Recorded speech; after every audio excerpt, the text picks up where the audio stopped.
ओम शांति। 31 अक्टूबर 2024। बाबा के महावाक्य। मीठे बच्चे, ऑर्डर करो कि हे भूतों, तुम हमारे पास आ नहीं सकते। तुम उनको डराओ तो वह भाग जाएंगे।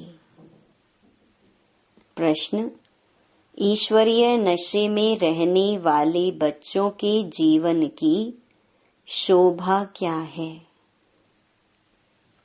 उत्तर: सर्विस ही उनके जीवन की शोभा है। जब नशा है कि हमें ईश्वरीय लॉटरी मिली है, तो सर्विस का शौक होना चाहिए। परंतु तीर तब लगेगा जब अंदर कोई भी भूत नहीं होगा। दूसरा प्रश्न: शिव बाबा का बच्चा कहलाने के हकदार कौन हैं? उत्तर: जिन्हें निश्चय है कि भगवान हमारा बाप है। हम ऐसे ऊंचे ते ऊंचे बाप के बच्चे हैं, ऐसे नशे में रहने वाले लायक बच्चे ही शिव बाबा का बच्चा कहलाने के हकदार हैं। अगर कैरेक्टर ठीक नहीं, चलन रॉयल्टी की नहीं, तो वह शिव बाबा का बच्चा नहीं कहला सकते। ओम शांति। शिव बाबा याद है, स्वर्ग की बादशाही याद है।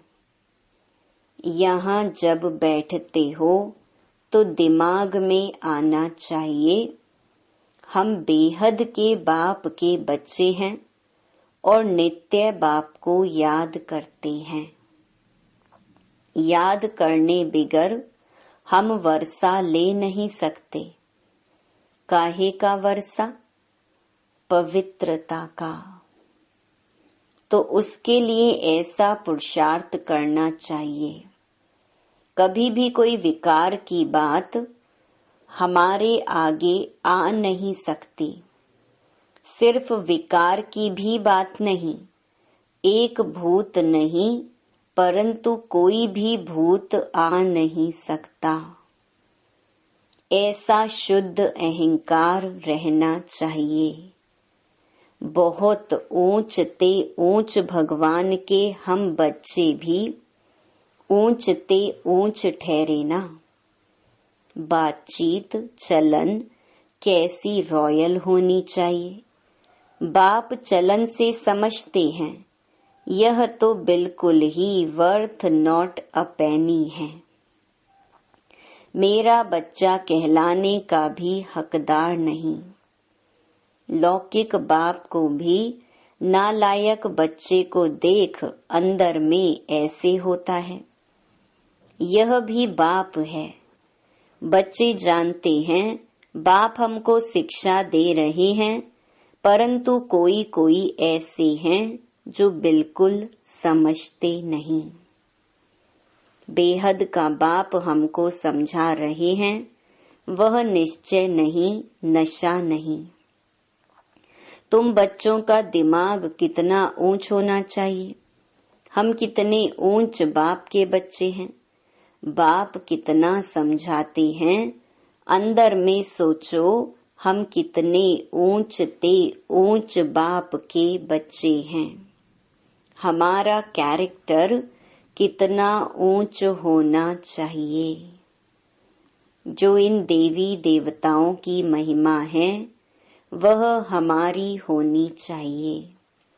प्रजा की थोड़े ही महिमा है, एक लक्ष्मी नारायण को ही दिखाया है, तो बच्चों को कितनी अच्छी सर्विस करनी चाहिए। इन लक्ष्मी नारायण ने यह सर्विस की है ना। दिमाग कितना ऊंचा चाहिए। कई बच्चों में तो कोई फर्क ही नहीं। माया से हार खा लेते हैं तो और ही जास्ती बिगड़ जाते हैं। नहीं तो अंदर में कितना नशा रहना चाहिए। हम बेहद के बाप के बच्चे हैं। बाप कहते हैं सबको मेरा परिचय देते रहो, सर्विस से ही शोभा पाएंगे, तब ही बाप की दिल पर चढ़ेंगे। बच्चा वह जो बाप की दिल पर चढ़ा हुआ हो। बाप का बच्चों पर कितना लव होता है, बच्चों को सिर पर चढ़ाते हैं। इतना मोह होता है, परंतु वह तो है हद का मायावी मोह। यह तो है बेहद का। ऐसा कोई बाप होगा जो बच्चों को देख खुश ना हो। माँ बाप को तो अथाह खुशी होती है। यहाँ जब बैठते हो तो समझना चाहिए बाबा हमको पढ़ाते हैं। बाबा हमारा ओबीडिएंट टीचर है। बेहद के बाप ने जरूर कोई सर्विस की होगी, तब तो गायन है ना। कितनी वंडरफुल बात है, कितनी उनकी महिमा की जाती है। यहाँ बैठे हो तो बुद्धि में नशा रहना चाहिए। सन्यासी तो हैं ही निवृत्ति मार्ग वाले, उन्हों का धर्म ही अलग है। यह भी अब बाप समझाते हैं। तुम थोड़े ही जानते थे सन्यास मार्ग को। तुम तो गृहस्थ आश्रम में रहते भक्ति आदि करते थे। तुमको फिर ज्ञान मिलता है, उनको तो ज्ञान मिलने का है नहीं। तुम कितना ऊंच पढ़ते हो और बैठे कितने साधारण हो नीचे। देलवाड़ा मंदिर में भी तुम नीचे तपस्या में बैठे हो, ऊपर में वैकुंठ खड़ा है। ऊपर वैकुंठ को देख मनुष्य समझते हैं स्वर्ग ऊपर ही होता है। तो तुम बच्चों के अंदर में यह सब बातें आनी चाहिए कि यह स्कूल है, हम पढ़ रहे हैं। कहाँ चक्कर लगाने जाते हो तो भी बुद्धि में यह ख्यालात चलें तो बहुत मजा आएगा। बेहद के बाप को तो दुनिया में कोई नहीं जानते। बाप के बच्चे बनकर और बाप की बायोग्राफी को ना जाने, ऐसा भुट्टू कभी देखा? ना जानने के कारण कह देते वह सर्वव्यापी है। भगवान को ही कह देते आपे ही पूज्य, आपे ही पुजारी। तुम बच्चों को अंदर में कितनी खुशी होनी चाहिए। हम कितने ऊंच पूज्य थे, फिर हम ही पुजारी बने हैं। जो शिव बाबा तुमको इतना ऊंच बनाते हैं, फिर ड्रामा अनुसार तुम ही उनकी पूजा शुरू करते हो। इन बातों को दुनिया थोड़े ही जानती है कि भक्ति कब शुरू होती है। बाप तुम बच्चों को रोज रोज समझाते रहते हैं। यहाँ बैठे हो तो अंदर में खुशी होनी चाहिए ना। हमको कौन पढ़ाते हैं? भगवान आकर पढ़ाते हैं। यह तो कभी सुना भी नहीं होगा। वह तो समझते हैं गीता का भगवान श्री कृष्ण है, तो श्री कृष्ण ही पढ़ाता होगा। अच्छा, श्री कृष्ण भी समझो तो भी कितनी ऊंच अवस्था होनी चाहिए। एक किताब भी है मनुष्य मत और ईश्वरीय मत का। देवताओं को तो मत लेने की दरकार ही नहीं है। मनुष्य चाहते हैं ईश्वर की मत। देवताओं को तो मत लेने की दरकार ही नहीं है। मनुष्य चाहते हैं ईश्वर की मत। देवताओं को तो मत अगले जन्म में मिली थी, जिससे ऊंच पद पाया। अभी तुम बच्चों को श्रीमत मिल रही है श्रेष्ठ बनने के लिए। ईश्वरीय मत और मनुष्य मत में कितना फर्क है।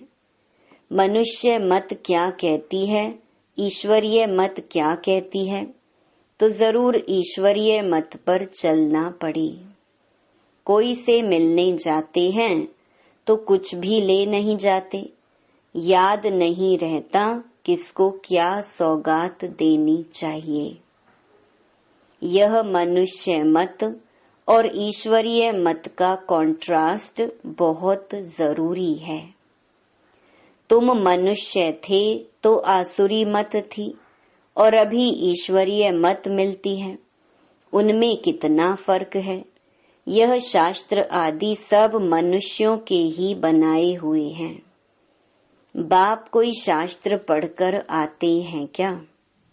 बाप कहते हैं, मैं कोई बाप का बच्चा हूँ क्या? मैं कोई गुरु का शिष्य हूँ क्या, जिससे सीखा हूँ? तो यह भी सब बातें समझानी चाहिए। भल यह जानते हैं कि बंदर बुद्धि हैं, परंतु मंदिर लायक बनने वाले भी हैं ना। ऐसे बहुत मनुष्य मत पर चलते हैं, फिर तुम सुनाते हो कि हम ईश्वरीय मत पर क्या बनते हैं, वह हमको पढ़ाते हैं। भगवान उवाच, हम उनसे पढ़ने जाते हैं। हम रोज 1 घंटा पौना घंटा जाते हैं। क्लास में जास्ती टाइम भी लेना नहीं चाहिए। याद की यात्रा तो चलते फिरते हो सकती है। ज्ञान और योग दोनों ही बहुत सहज हैं। अल्फ का है ही एक अक्षर। भक्ति मार्ग के तो ढेर शास्त्र हैं। इकट्ठा करो तो सारा घर शास्त्रों से भर जाए। कितना इन पर खर्चा हुआ होगा। अब बाप तो बहुत सहज बताते हैं, सिर्फ बाप को याद करो तो बाप का वर्षा है ही स्वर्ग की बादशाही। तुम विश्व के मालिक थे ना, भारत हेवन था ना, क्या तुम भूल गए हो? यह भी ड्रामा की भावी कहा जाता है। अब बाप आया हुआ है, हर 5000 वर्ष बाद आते हैं पढ़ाने। बेहद के बाप का वर्षा जरूर स्वर्ग नई दुनिया का होगा ना। यह तो बिल्कुल सिंपल बात है। लाखों वर्ष कह देने से बुद्धि को जैसे ताला लग गया है, ताला खुलता ही नहीं। ऐसा ताला लगा हुआ है जो इतनी सहज बात भी समझते नहीं हैं। बाप समझाते हैं एक ही बात बस है, जास्ती कुछ भी पढ़ाना नहीं चाहिए। यहाँ तुम 1 सेकंड में किसको भी स्वर्गवासी बना सकते हो, परंतु यह स्कूल है, इसीलिए तुम्हारी पढ़ाई चलती रहती है। ज्ञान सागर बाप तुम्हें ज्ञान तो इतना देते हैं जो सागर को शाही बनाओ, सारा जंगल कलम बनाओ तो भी अंत नहीं हो सकता। ज्ञान को धारण करते कितना समय हुआ है, भक्ति को तो आधा कल्प हुआ है। ज्ञान तो तुमको एक ही जन्म में मिलता है। बाप तुमको पढ़ा रहे हैं नई दुनिया के लिए। उस जिस्मानी स्कूल में तो तुम कितना समय पढ़ते हो, 5 वर्ष से लेकर 20-22 वर्ष तक पढ़ते रहते हो। कमाई थोड़ी और खर्चा बहुत करेंगे तो घाटा पड़ जाएगा ना। बाप कितना सॉल्वेंट बनाते हैं, फिर इंसॉल्वेंट बन जाते हैं। अभी भारत का हाल देखो क्या है। फलक से समझाना चाहिए, माताओं को खड़ा होना चाहिए। तुम्हारा ही गायन है वंदे मातरम। धरती को वंदे मातरम नहीं कहा जाता है, वंदे मातरम मनुष्य को किया जाता है। बच्चे जो बंधन मुक्त हैं वही यह सर्विस करते हैं।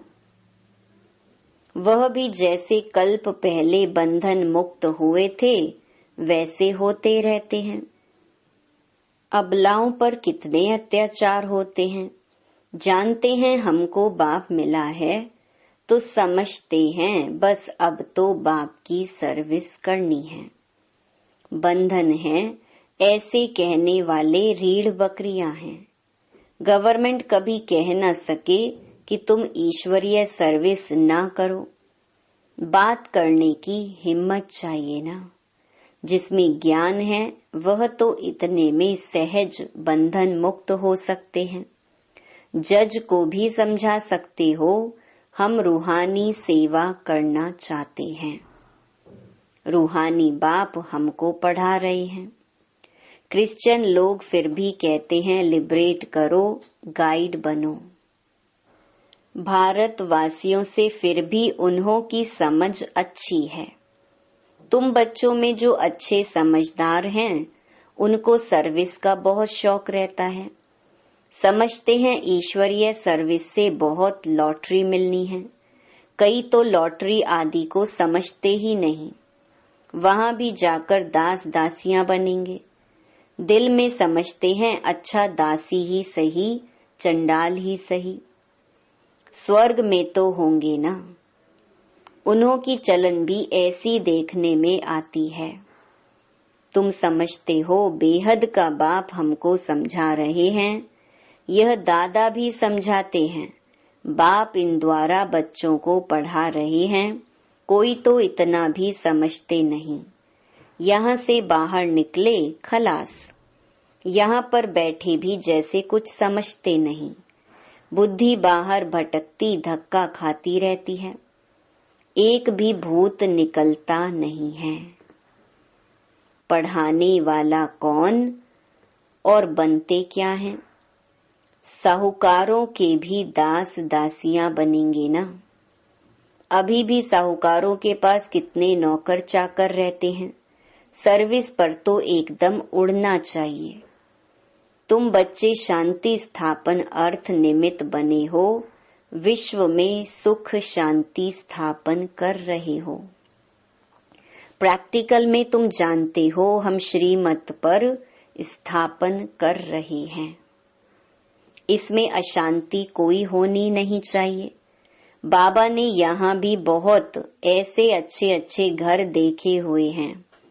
एक घर में 6-7 बहुएं इकट्ठी इतना प्यार से रहती हैं, बिल्कुल शांति लगी रहती है। बोलते थे हमारे पास तो स्वर्ग लगा पड़ा है। कोई खिटखिट की बात नहीं, सब आज्ञाकारी हैं। उस समय बाबा को भी सन्यासी ख्यालात थे। दुनिया से वैराग्य रहता था। अभी तो यह है बेहद का वैराग्य। कुछ भी याद ना रहे। बाबा तो नाम सब भूल जाते हैं। बच्चे कहते हैं बाबा आप हमको याद करते हैं। बाबा कहते हमको तो सबको भूलना है। न विसरो न याद रहो। बेहद का वैराग्य है ना, सबको भूलना है। हम यहाँ के रहने वाले थोड़े ही हैं। बाप आया हुआ है अपना स्वर्ग का वर्षा देने। बेहद का बाप कहते हैं मुझे याद करो तो तुम विश्व के मालिक बन जाएंगे। यह बैज बहुत अच्छा है समझाने के लिए। कोई मांगे तो बोलो समझ कर लो। इस बैज को समझने से तुमको विश्व की बादशाही मिल सकती है। शिव बाबा इस ब्रह्मा द्वारा डायरेक्शन देते हैं मुझे याद करो तो तुम यह बनेंगे। गीता वाले जो हैं वह अच्छी रीति समझ लेंगे, जो देवता धर्म के होंगे। कोई कोई प्रश्न पूछते हैं देवताएं गिरते क्यों हैं?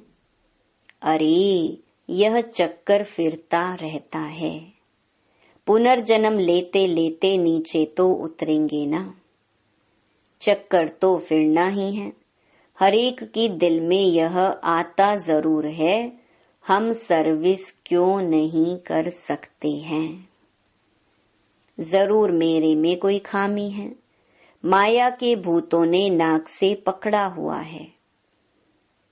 अब तुम बच्चे समझते हो हमको अब घर जाना है, फिर नई दुनिया में आकर राज्य करेंगे।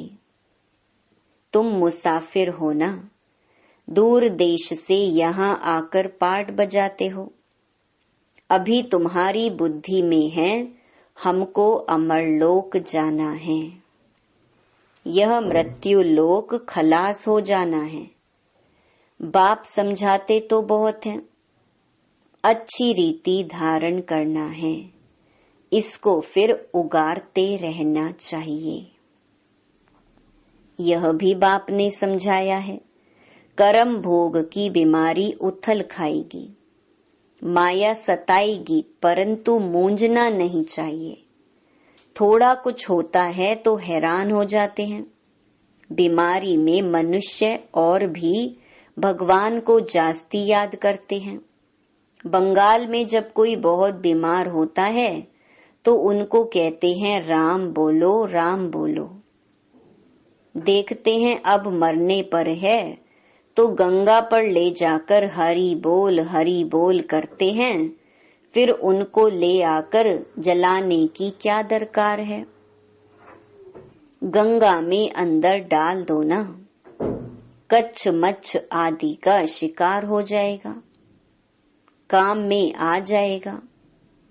पारसी लोग रख देते हैं तो वह हड्डियां भी काम में आती हैं। बाप कहते हैं तुम और सब बातें भूल मुझे याद करो। अच्छा, मीठे मीठे सिकी लधे बच्चों प्रति माता पिता बाप दादा का याद प्यार और गुड मॉर्निंग। रूहानी बाप की रूहानी बच्चों को नमस्ते। धारणा के लिए मुख्य सार। पहला, बंधन मुक्त बनकर भारत की सच्ची सेवा करनी है। फलक से समझाना है कि हमें रूहानी बाप पढ़ा रहे हैं, हम रूहानी सेवा पर हैं। ईश्वरीय सेवा की उछल आती रहे। दूसरा, कर्म भोग की बीमारी व माया के तूफानों में मूंझना व हैरान नहीं होना है। बाप ने जो दिया है उसे उगारते बाप की याद में हर्षित रहना है। वरदान, निराकार और साकार दोनों रूपों के यादगार को विधि पूर्वक मनाने वाली श्रेष्ठ आत्मा भव। दीपमाला अविनाशी अनेक जगे हुए दीपकों का यादगार है। आप चमकती हुई आत्माएं दीपक की लौ मिसल दिखाई देती हो, इसलिए चमकती हुई आत्माएं दिव्य ज्योति का यादगार स्थूल दीपक की ज्योति में दिखाया है। तो एक तरफ निराकारी आत्मा के रूप का यादगार है, दूसरी तरफ आपके ही भविष्य साकार दिव्य स्वरूप लक्ष्मी के रूप में यादगार है। यही दीपमाला देव पद प्राप्त करती है। तो आप श्रेष्ठ आत्माएं अपना यादगार स्वयं ही मना रही हो। स्लोगन, नेगेटिव को पॉजिटिव में चेंज करने के लिए अपनी भावनाओं को शुभ और बेहद की बनाओ। ओम शांति।